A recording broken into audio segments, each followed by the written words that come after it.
인류의 스승 석가모니 공자 소크라테스 예수 어떻게 살라고 하는가 42번째 시간입니다. 공자의 가르침 세 번째 8조목과 경물치지라는 그런 소제목이 붙어 있고요.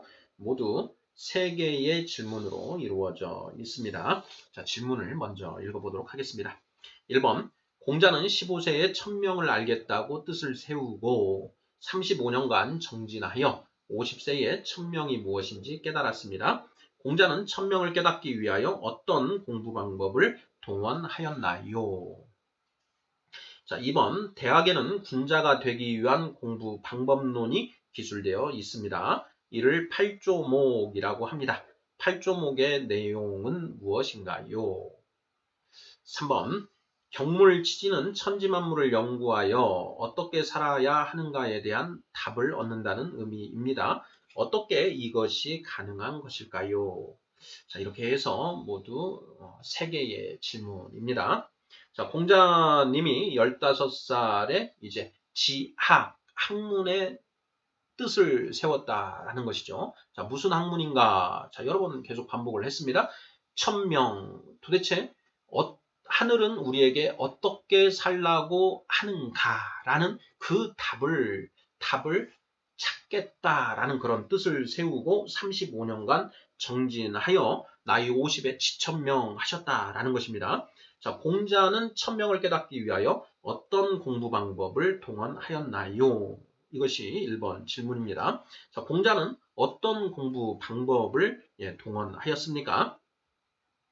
자, 정답은 경물치지입니다. 경물치지. 경물치지라는 말을 몇 번은 이렇게 들어보셨으리라고 생각을 하는데요. 경물. 여기에 물은 물건 물자이고 격은 연구할 격자입니다. 그리고 이를 치자에 쥐의 지자.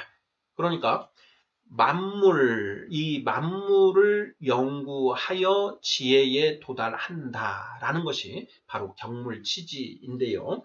우리가 사서 중에 대학의 이 경물치지에 대해서 이제 그 설명을 하고 있습니다. 천지만물을 연구하여 그 천지만물에 새겨져 있는 천지만물을 관통하고 있는 그 천명, 하늘의 명령, 하늘은 어떻게 살라고 하는가라고 하는 그런 그 도를 발견해내는 것, 이것이 공자의 공부 방법론이었다라는 것입니다. 공자는 이 경물치지라는 이 방법론을 이제 가지고 또한 이제 기존에 있던 그 경전들을 또 열심히 연구를 하지요. 시경, 서경, 역경이라고 하는 그때까지의 성현들의 어떤 그 가르침들을 모아놓은 그런 그 내용들, 그 책들을 같이 공부를 합니다. 자, 그런데 그 책들도 결국은 이 경물치지에 이제 그 관련된 그런 내용들이고, 공자의 공부 방법론을 한마디로 이야기한다라고 한다면 경물치지라고 이렇게 답을 하면 맞지 않을까 이렇게 생각합니다. 2번 문제 보겠습니다. 자, 대학에는 군자가 되기 위한 공부 방법론이 기술되어 있습니다. 자, 이를 8조목이라고 합니다. 8조목의 내용은 무엇인가요? 자, 지난 시간에 우리가 군자와 소인에 대해서 정의를 내려봤습니다. 자, 군자는 어떤 사람인가? 천명을 깨달았거나 천명을 깨닫고자 목표를 세우고 나아가는 사람이 바로 이제 군자라고 했고요. 자, 소인은 천명을 전혀 모르고 또 천명을 알려고도 하지 않는 사람을 소인이다라고 우리가 이제 살펴보았습니다. 자, 그런데 논어, 대학, 중용, 맹자, 이것이 이제 사서라고 이렇게 이야기를 하지 않습니까? 자, 이 사서 중에 대학, 큰 학문이라고 하는 큰 가르침, 대학 이렇게 되어 있는데 이 대학이 사실은 이 공부 방법론에 대해서 기술하고 있다라는 것입니다. 그 대학이라는 이 책은 사실 그 내용이 그렇게 방대하지 않습니다. 굉장히 어떻게 보면 얇은 그런 책의 내용, 예, 많은 내용이 기술되어 있지 않은 그런 그 책인데 여기에 8조목이라는 것이 이제 있다라는 것이죠. 대학에는 이제 3강령과 8조목 이렇게 그 대학이 구성되어 있다라고 흔히 이제 이야기하는데 이 8조목이 무엇인가 하는 그런 질문이 되겠습니다. 자, 8조목은 유교 경전인 대학의 수기치인의 여덟조목을 말한다. 이렇게 정의를 합니다. 수기치인, 나를 닦고 다른 사람을 다스리는 것. 예. 군자의 또 다른 개념으로는 예, 세상에 이 정치하는 사람을 이게 이제 군자, 다스리는 사람을 군자라고도 이제 일반적으로 칭합니다. 자, 그래서 수기치인 자신을 닦고 사람을 다스리는 것과 관련된 그런 사람이 되기 위한 8가지 조목을 8조목이라 한다라는 것입니다. 자, 그 8조목의 내용 8가지 8가지 이 조목이 무엇인가 하는 건데요. 자, 8가지는 이겁니다. 첫째 경물, 둘째가 치지, 셋째가 성의, 정심, 그 다음에 수신, 제가, 치국, 평천하 이렇게 되어 있습니다. 우리가 수신, 제가, 치국, 평천하 하는 후반부 4개의 조목은 이제 많이 들어서 알고 있는데 경물, 치지, 성의, 정심이라고 하는 앞부분에 해당되는 것은 아마 생소하실 수 있습니다. 자, 경물, 치지, 성의, 정심, 수신제가, 치국, 평천하 이것을 8조목이다. 라고 한다라는 것을 이제 우리가 상식적으로 좀 기억을 해두면 좋을 것 같고요. 바로 이 대학은 이 3강령과 8조목을 이제 설명하는 그런 아주 간략한 내용의 그런 책입니다. 그래서 우리 시청자분들께서 한번 대학이라고 하는 이 경전을 한번 구입하셔서 한번 읽어보시면 어떨까 이런 생각이 듭니다. 굉장히 짧기 때문에 그냥 한번 쭉 읽도록 하는데 뭐 한두 시간이면 충분히 한번 읽어볼 수 있습니다. 자, 8조목은 무엇인가요? 경물, 치지, 성의, 정심, 수신, 제가, 치국, 평천하 그 의미가 있죠. 자, 경물은 사물을 연구한다 라는 것이라고 했죠. 경물, 치지, 자 그것을 통해서 지혜에 도달하게 된다. 그 다음 그 지혜를 알게 되면 이제 성이 그 지혜를 정성스럽게 그 지혜의 뜻을 맞추고 내 마음을 정성스럽게 한다라는 것입니다. 성이 뜻을 정성스럽게 한다. 그 다음에 정심, 바를 정자의 마음 심자인데요. 자, 마음을 바르게 하고 그렇게 함으로써 마음을 바르게 하고 그렇게 하면 그렇게 하여 수신 몸을 닦는다. 행동거지를 이제 온전히 한다라는 게 수신입니다. 자, 그렇게 행동거지를 하게 되면, 온전히 하게 되면, 제가 내 집안, 내 주변을 다스릴 수 있게 되는 것이고, 자, 그렇게 하다 보면 그것이 내가 속해 있는 이 공동체, 사회를 다스리는 것이 되고, 또 나아가서는 천하를 태평하게 만드는 것이 된다라는 것입니다. 경물, 치지, 성의, 정심, 수신제가, 치국, 평천하. 자, 이 과정이 이제 순서대로 이렇게 진행되는 것 이렇게 이해를 일반적으로 하고 있는데요. 사실 수신이 온전히 되게 되면 그 수신이 됨으로써 제가 치국 평천하는 저절로 되는 것이 아닌가 하는 그런 생각도 저는 이제 해보고 있습니다. 수신을 한 다음에 제가를 하기 위해서 노력하고 제가를 한 다음에 치국을 하기 위해서 노력하고 치국을 한 다음에 평천하기 위해서 노력하고 뭐 이렇게 생각해 볼 수도 있는데 자, 내가 수신이 이루어지면 저절로 제가, 치국, 평천하가 모두 한꺼번에 이루어진다. 저는 이렇게 읽혀집니다. 중용 제1장에서 치중화면 천지위원 만물 유건이다 라고 하는 그 대목에 대해서 우리가 살펴본 적이 있는데요. 내 안에 중과 화가 이루어지면 치중화가 되면 하늘과 땅이 제자리를 찾아가게 되고 만물이 잘 자라난다. 이렇게 되어 있지 않습니까? 그래서 내 안에 중과 화가 이루어지는 것, 이것이 이제 결국은 수신인 것인데, 이 수신이 되면 저절로 집안이 다스려지고 회사가 다스려지고 그리고 세상이 태평해진다. 이런 이제 그렇게 이해를 해도 되지 않을까라는 이제 저 개인적인 그런 생각을 해봅니다. 3번 질문입니다. 자, 경물치지는 천지만물을 연구하여 어떻게 살아야 하는가에 대한 답을 얻는다는 의미입니다. 자, 어떻게 이것이 가능한 것일까요? 자, 이런 질문을 했습니다. 질문이 좀 도대체 뭘 물어보는 것인가? 이런 이제 의문이 들 수도 있는데요. 자, 경물치지 공자님은 경물치지의 방법론을 통해서 천명을 깨닫는다. 예, 깨달고자 하였다. 그리고 깨달았다. 이렇게 되는 것 아니겠습니까? 자, 그런데 어떻게 이 경물치지 천지만물을 연구함으로써 어떻게 천명을 깨달을 수 있는 것인가 하는 그 질문인 것입니다.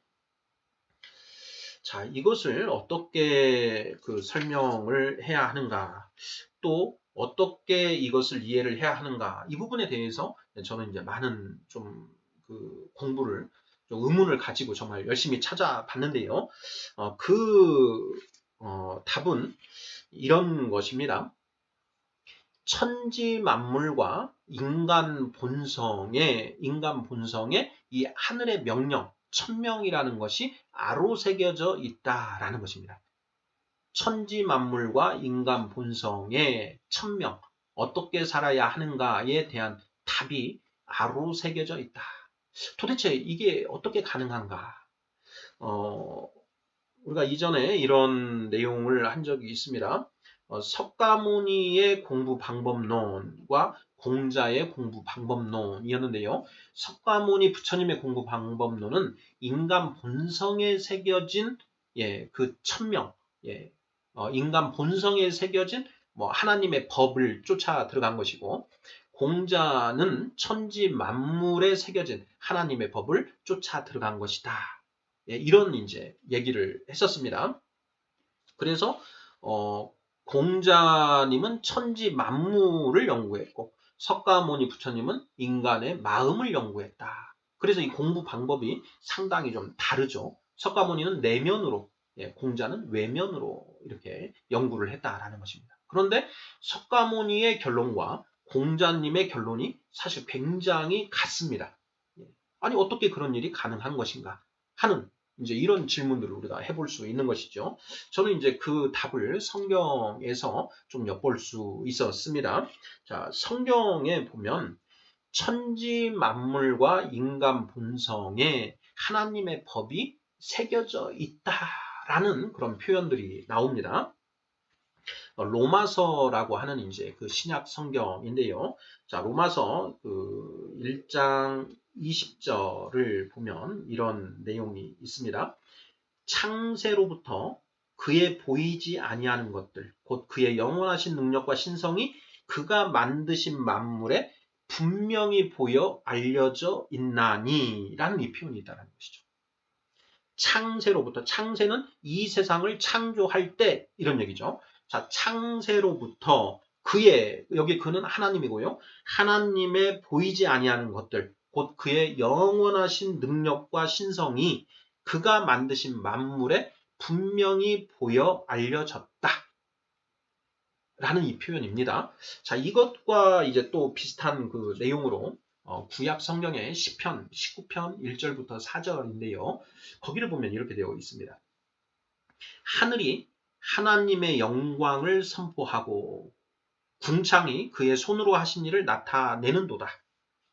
날은 날에게 말하고 밤은 밤에게 지식을 전하니 언어도 없고 말씀도 없으며 들리는 소리도 없으나 그의 소리가 온 땅에 통하고 그의 말씀이 세상 끝까지 이르도다. 이렇게 되어 있습니다.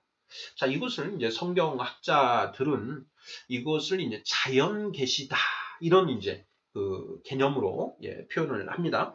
자연 계시라는 게 무엇이냐?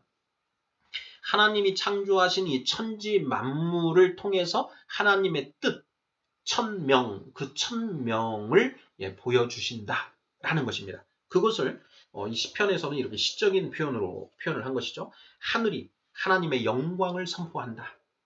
궁창도 이제 하늘입니다. 자, 하늘이, 궁창이 그의 손으로 하신 일을 나타낸다. 날은 날에게 말하고 밤은 밤에게 지식을 전한다. 날은 이제 낮이고요. 예. 낮은 낮에게 말하고 밤은 밤에게 그 지식을 전한다. 언어도 없고 말씀도 없으며 들리는 소리도 없으나 그의 소리, 하나님의 말씀이 온 땅에 통하고 그의 말씀이 세상 끝까지 이르도다. 이것이 바로 이제 자연 계시다. 천지 만물에 하나님의 법이 아로 새겨져 있어서 인간이 그 인간의 이성을 충분히 10분 발휘를 해서 그 하나님의 법을 찾으려고 하면 그 법을 인간이 찾을 수 있다라고 하는 그런 표현이다라는 것입니다. 그리고 또 이제 로마서 2장 14, 15절에 보면 이런 표현이 있습니다. 율법 없는 이방인이 본성으로 율법의 일을 행할 때에는 이 사람은 율법이 없어도 자기가 자기에게 율법이 된다. 이런 이들은 그 양심이 증거가 되어 그 생각들이 서로 혹은 고발하며 혹은 변명하여 그 마음에 새긴 율법의 행위를 나타낸다. 이렇게 되어 있습니다. 이게 무슨 뜻인가? 자, 우리 인간에게는 양심이라는 게 주어져 있다라는 것이죠. 이 양심.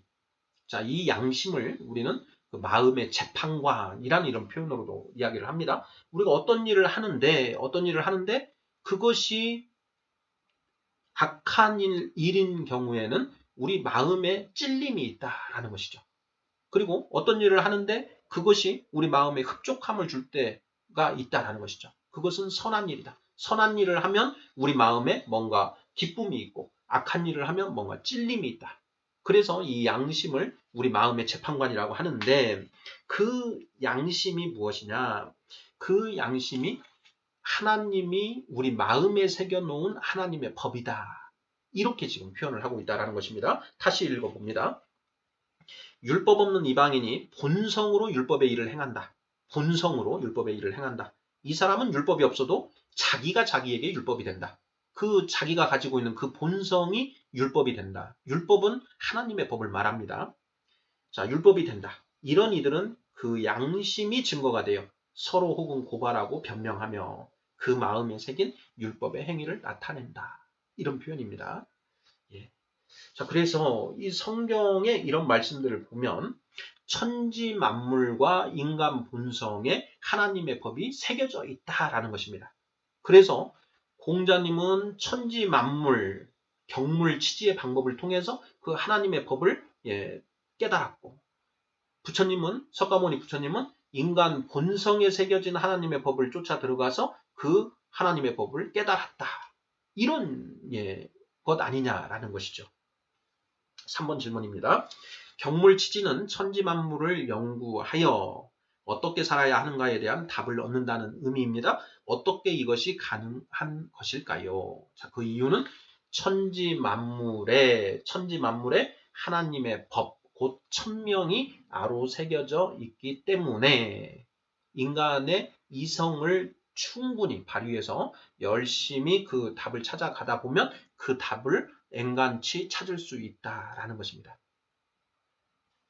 자, 오늘 인류의 스승 석가모니 공자 소크라테스 예수 어떻게 살라고 하는가 42번째 순서 공자의 가르침 3번째 시간으로 8조목 그리고 경물치지에 대해서 집중적으로 살펴보았습니다. 자, 공자님의 천명을 궁구하는 학습 방법론은 경물치지이다. 경물치지가 무엇이냐? 천지 만물을 연구하여 지혜에 도달한다라는 그런 뜻이고 어떻게 그것이 가능한가? 천지 만물, 우리가 살고 있는 이 천지 만물에 하나님의 법이 아로 새겨져 있다라는 것입니다. 사실 과학자들이 열심히 연구해서 이제 그 밝혀내고 있는 것들이 무엇이냐? 이 천지 만물의 운용 원리 그리고 운용 법칙 이런 것들을 찾아낸다라는 것이죠. 그것도 우리 인간 이성을 통해서 하는 일이다. 그래서 과학이라는 것은 인간 이성을 가지고 하는 일이다. 라는 것도 우리가 이미 살펴본 바 있습니다. 자, 나아가서 대학이라는 책에 나오는 8조목 경물치지, 성의, 정심, 수신제가, 치국, 평천하라고 하는 그 내용에 대해서 살펴보았습니다. 감사합니다.